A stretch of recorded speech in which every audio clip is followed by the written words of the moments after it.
누가복음 24장 11절에서 12절 말씀으로 흔들리는 믿음을 확신으로 바꾸시고 라는 제목으로 말씀의 은혜를 받고자 합니다.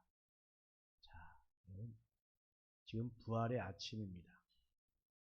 자, 우리는 그 어떤 단어보다도 이 부활이라고 하는 이 단어를 만나게 되면 정말 말로 할 수 없는 그런 기쁨이 찾아옵니다.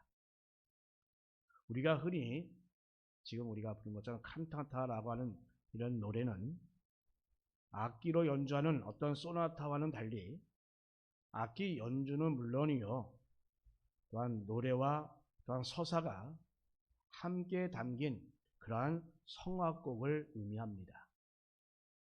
정말 짧지 않은 그런 시간과 분량을 할애해서 합창이나 또는 독창, 그리고 듀엣, 또한 나레이션 등으로 나름대로의 그 스토리를 이어가는 것입니다. 자, 그래서 이 하나의 그 서사가 완성되어지는 그러한 특징이 있습니다.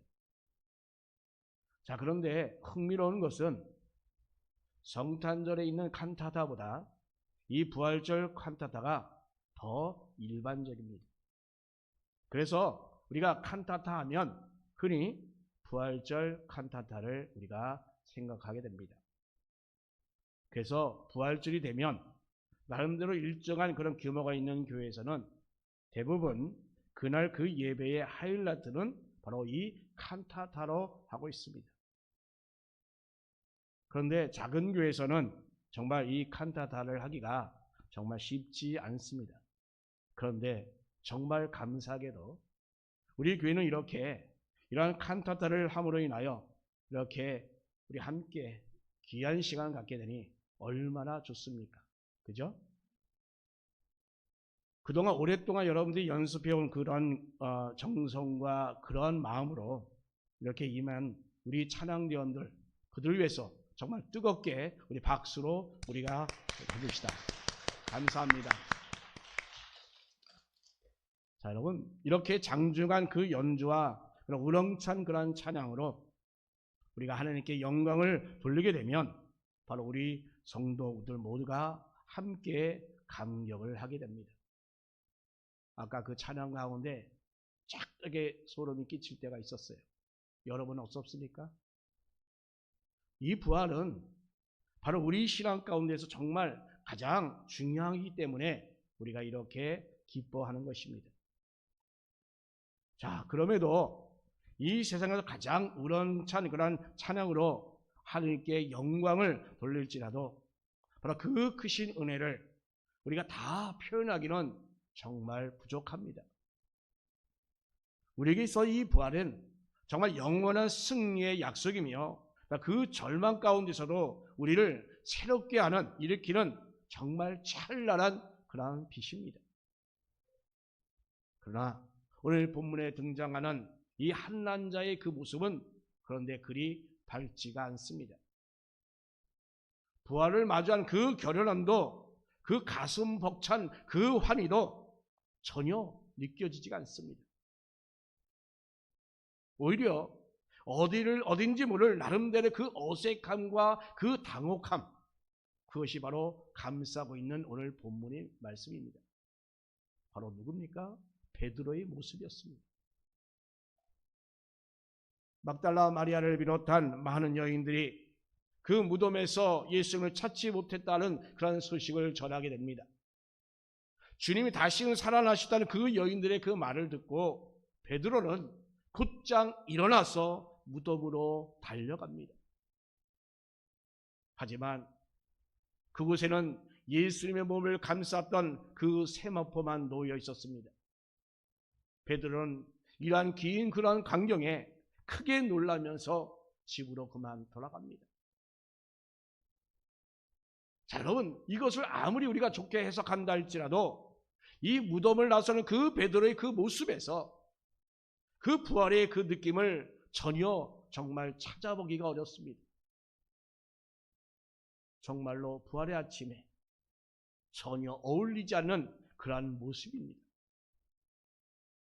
그러나 여러분, 우리가 역설적이게도 우리는 이 당황하는 그 베드로의 모습에서 바로 우리 자신을 발견하게 됩니다.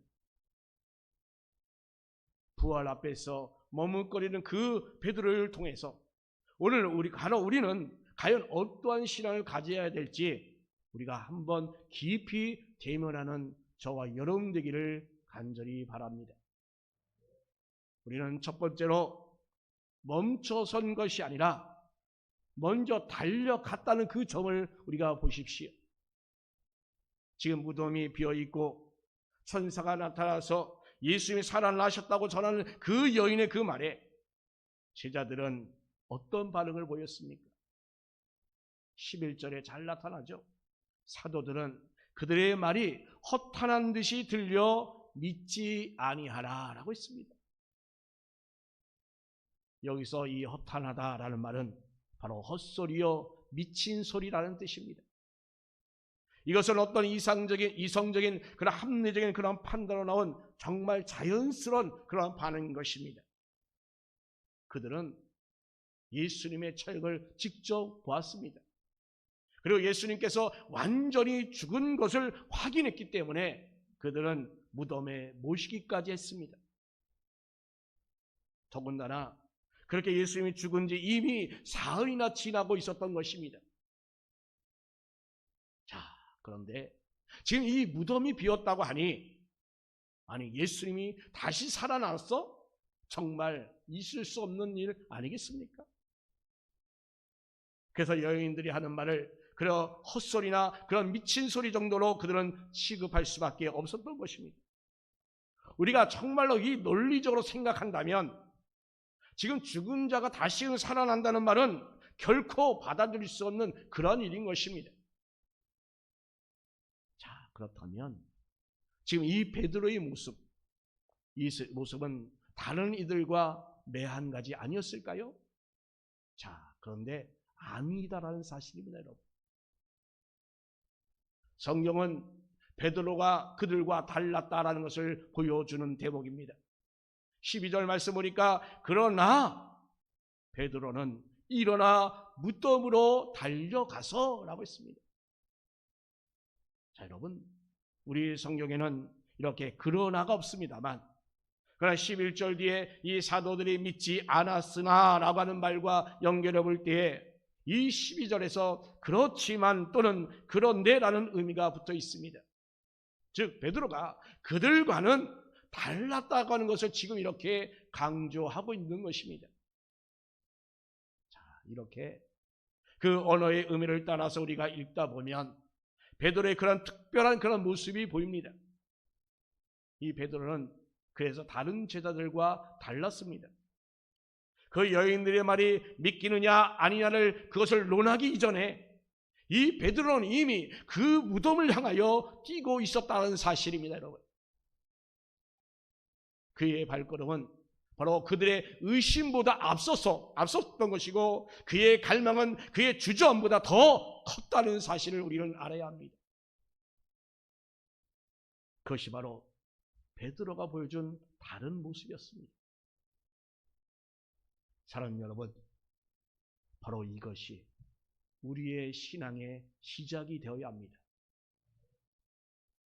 다른 사도들은 여인들의 말을 헛소리로 규정하였고 그래서 그냥 자리에 앉아서 비웃고 있을 그때에 베드로는 비록 의심이 가득하게 있을지 모르겠지만 그러나 그는 일어났고 달려갔습니다. 아멘. 여러분, 이 신앙이란 우리가 완벽하게 믿어져서 우리가 움직이는 것이 아닙니다. 우리가 의심 속에서도 우리가 그 진리를 확인하기 위하여 우리의 몸을 던지는 것입니다. 아멘. 그것이 바로 베드로가 우리에게 보여주는 그 소망의 발걸음이었던 것입니다. 아멘. 여러분, 우리는 가만히 앉아서 그냥 판단만 하는 그런 경우들이 있습니다. 우리는 많은 정보를 가지고 있었고 또한 우리 이성 또한 정말 합리적인 나름대로 훈련을 잘 우리는 받아왔습니다. 그래서 어떤 사안을 놓고 볼 때 그것이 과연 옳은가 그른가 그것이 가능한가 혹은 그렇지 않은가에 대해서 우리는 정말 판단하기가 너무너무 좋아들 하고 있습니다. 그런데 이렇게 생각하는 동안에 우리 행동은 바로 멈춘다는 사실을 우리는 볼 수 있어야 합니다. 행동이 멈추게 되면 우리가 아무리 많은 그런 생각을 한다 할지라도 그것을 모두가 다 그저 생각에 머물고 말 뿐인 것입니다. 여러분, 행동이 보여야 그것이 정말로 과연 그렇게 될까 안 될까를 우리가 볼 수 있는 것을 여러분 분명히 알아야 합니다. 우리가 합리적으로 판단하다 보면 다른 제자들과 베드로 중에 과연 누가 옳다고 생각됩니까? 아니, 죽은 자가 살아난다는 건 정말로 불가능한 건 아니겠습니까? 그렇기 때문에 당연히 베드로가 틀린 것입니다. 다른 제자들이 정말로 맞았다라고 말할 수밖에 없습니다. 가만히 앉아서 이렇게 판단하는 것으로는 결코 이 베드로가 정말 옳지 않다라고 그렇게 판정할 수밖에 없습니다. 그런데 여러분, 우리는 이미 결과를 다 알고 있잖아요. 그렇죠? 정말로 베드로가 옳지 않았습니까? 가만히 앉아서 그냥 이성적인 판단만 하고 그래서 그들이 여인들의 그 말을 헛소리로 여겼던 그런 제자들이 오히려 여러분 우리가 다 그들이 잘못됐다 부족했다고 하는 걸 여러분 다 알고 있잖아요. 여러분, 그럼 우리는 신앙이란 여러분 결코 우리의 이성과 합리성을 부인하지 않는 것입니다. 그러나 우리는 그 이성의 그 테두리 안에서 우리가 그냥 갇혀 있다고 한다면 우리의 신앙의 그 진보는 결코 있을 수가 없습니다. 우리가 그 미지의 그 영역을 향하여 우리가 정말 한 발짝이라도 정말 그 내디딜 때에 비로소 그것이 증명되기 때문인 것입니다. 그 한 걸음, 그 한 걸음은 바로 그냥 머릿속에서만 머무르는 그런 사변적인 그런 신앙을 거부하는 것입니다. 몸소 우리가 움직여서 진리를 마주하겠다는 그런 나름대로 그 거룩한 그 몸이 되는 것입니다. 아멘. 부활에 대한 확신 이전에 여러분 정말로 이 무덤이 비었는가를 여러분 확인하고자 이렇게 몸을 던졌던 그 베드로의 그런 뜨거운 그 열망, 우리는 그것을 결코 여러분 놓치지 않기를 바랍니다. 여러분, 우리 모두가 정말로 그리하여 부활의 그 증인으로 여러분 우뚝 설 수 있기를 간절히 바랍니다. 그러나 여러분, 때로는 우리가 의심하고 주저하는 그의 우리의 연약함을 그냥 굳이 나름대로 꾸며서 가릴 필요가 없습니다. 이 부활이라는 정말 그 거대한 그 신비 앞에 우리가 정말로 작고 서툰 그런 믿음일지라도 우리는 그러나 괜찮습니다. 여러분, 정말로 이 소중한 것은 마치 그냥 멈춰서서 그렇게 계산하는 그 사변의 자리 그곳에서 정말로 우리가 벅차고 일어나서 베드로처럼 그 빛을 향하여 우리가 첫 발을 떼는 것이니 정말로 중요하다는 사실을 여러분 알아야 할 것입니다. 오늘 이 아침에 우리가 이 부활의 그 소망을 품고 이 자리에 모인 여러분의 그 발걸음 속에서 저는 바로 그 베드로의 역동적인 모습을 여러분을 통하여 보게 됩니다. 이 열정이 바로 우리 이끌어서 그 정체된 그 신앙을 넘어서 승리하는 그 신앙으로 우리가 진보될 것을 저는 굳게 믿습니다. 아멘. 또한 두 번째로 상식을 뛰어넘는 경이로움을 경험하게 됩니다.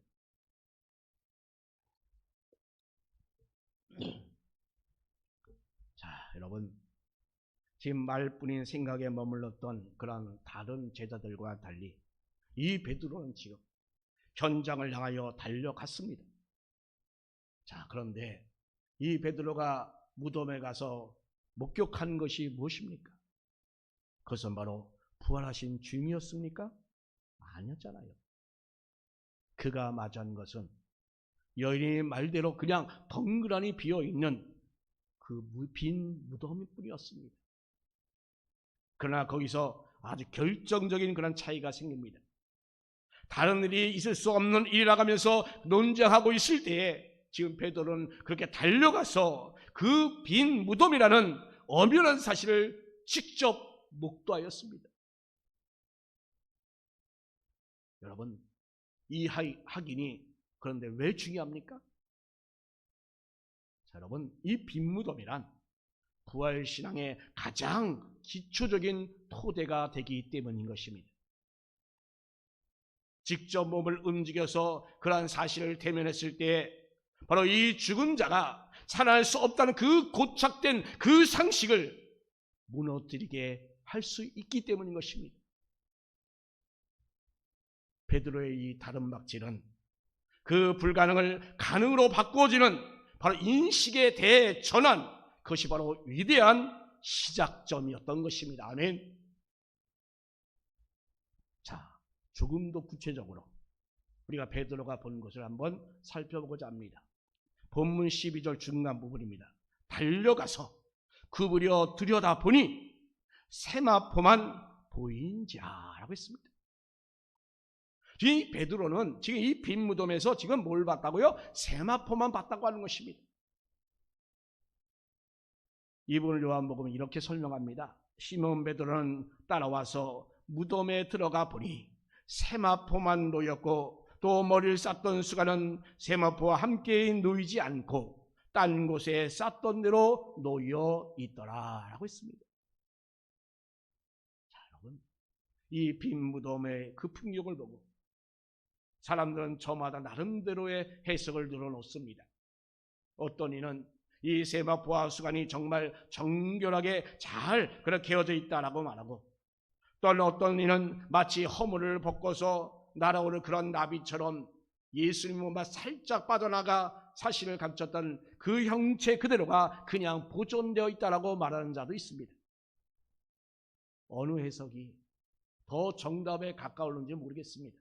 그러나 여러분, 여기서 분명히 한 가지는 베드로가 맞은 그곳이 바로 결코 혼돈의 아수라장이 아니었다는 사실입니다. 여러분, 죽음의 권세가 지배하던 그 무덤 안에는 그 무질서한 그런 널브러짐 대신에 정말로 형용할 수 없는 고요한 질서가 흐르고 있었다는 것입니다.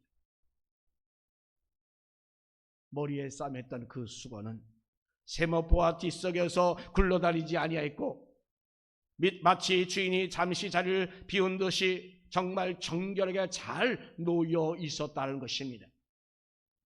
이것은 도둑이 시신을 훔쳐간 그 범죄의 그 현장이 아니라 바로 그 사망의 그 결박을 끊어내고 승리하신 주님께서 남기신 정말 평온한 승전의 기록이 되었던 것입니다.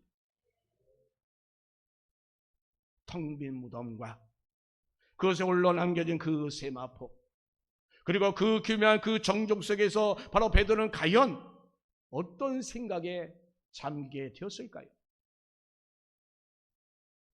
그 위의 기록은 세상이 준비한 답안을 보여주고 있습니다. 빈 무덤의 소식을 접한 그 대제사장들은 즉시 나름대로 아주 추잡한 음모를 꾸밉니다. 그 무덤을 지키던 파수꾼에게 거액의 돈을 건네주면서 우리가 잠든 사이에 저 제자들이 시신을 훔쳐갔다가는 그런 거짓 소문을 유포하라고 사주했던 것입니다. 사실 이것이 어찌 보면 가장 합리적인 추론이 될 수 있지 않겠습니까?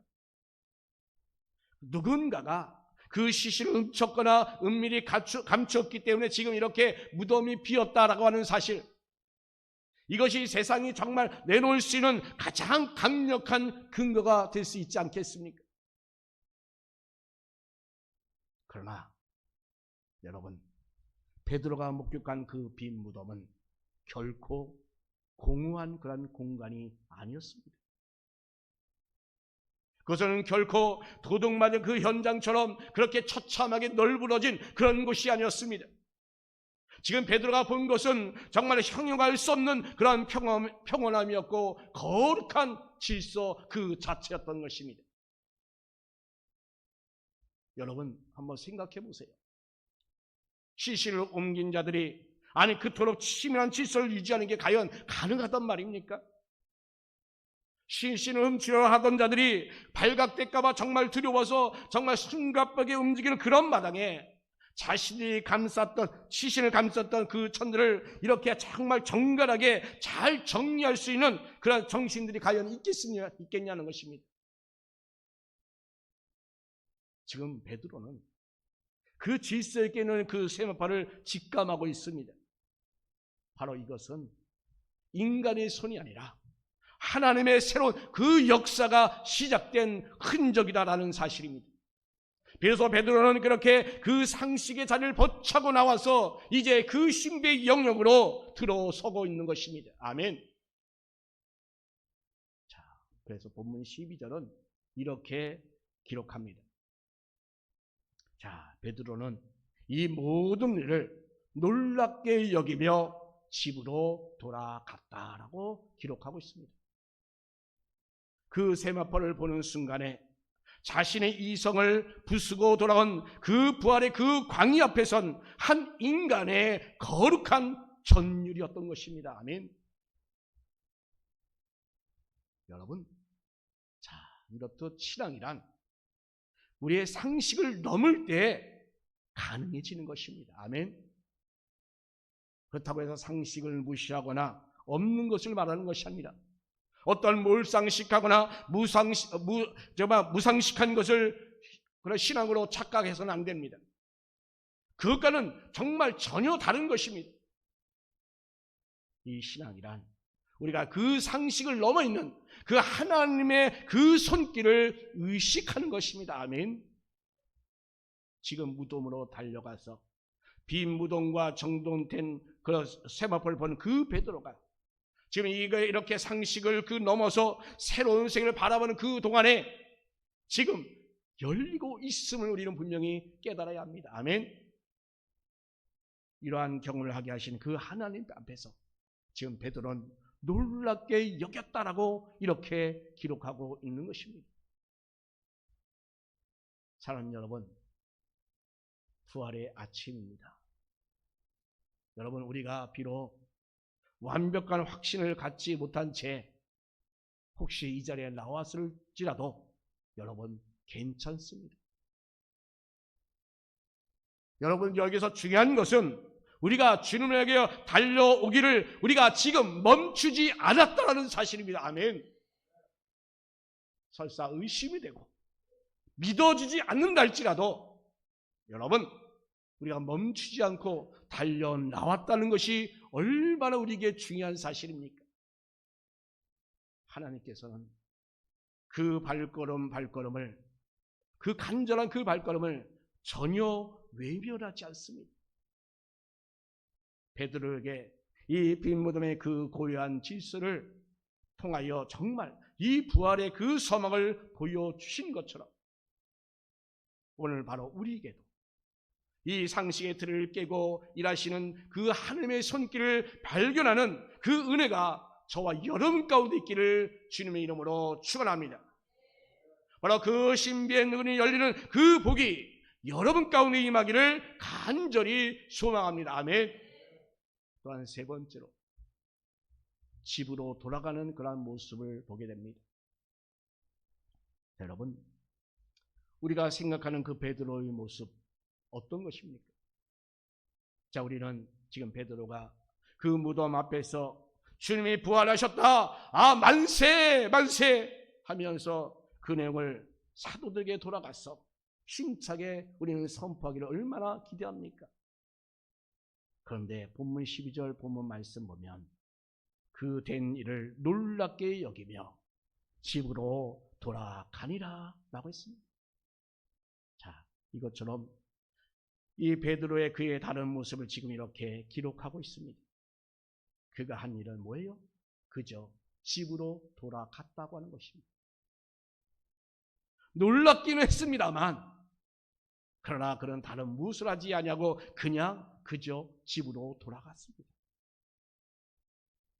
자, 우리는 이런 모습을 보면서 아니 수제자라고 하는 그 베드로가 왜 이래?